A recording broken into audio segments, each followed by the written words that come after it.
পপুলেটে ideal area তৈরি করা যাবে। আইডিয়াল এরিয়াটা আলাদা।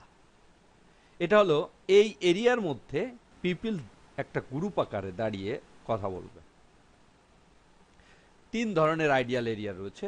প্রথমটি হচ্ছে ফ্রি আইডিয়াল এরিয়া। আমি এখানে ক্লিক করি, দেখতে পাচ্ছি ক্রিয়েট আইডিয়াল এরিয়া। এখানে 3 ধরনের আইডিয়াল এরিয়া রয়েছে।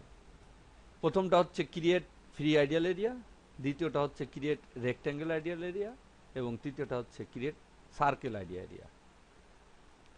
অর্থাৎ 3 ভাবে এই এরিয়াটা তৈরি করা যাবে। আমি এখান থেকে ফ্রি হ্যান্ডের মাধ্যমে এই ফ্রি আইডিয়াল এরিয়াটা তৈরি করব। এর উপর ক্লিক করি, এটাকে একটু জুম করি।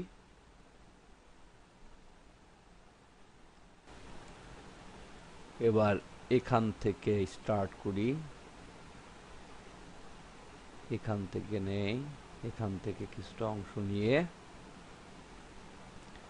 এখান থেকে নিয়ে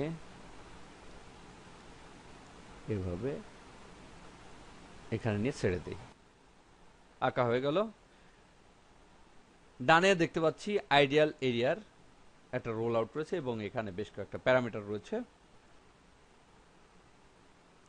প্রথমে ডেনসিটিটা বাড়িয়ে দেই এবং এখান থেকে গ্রুপের সংখ্যা, পিপল সংখ্যা বাড়িয়ে দেই এবং এটাকে হালকা বৃদ্ধি করি।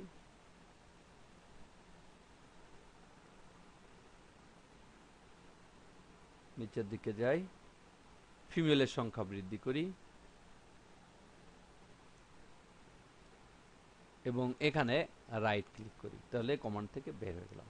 অর্থাৎ এখানে আমি একটা আইডিয়াল এরিয়া তৈরি করলাম এবং সেটা তৈরি করলাম ফ্রি হ্যান্ডের মাধ্যমে।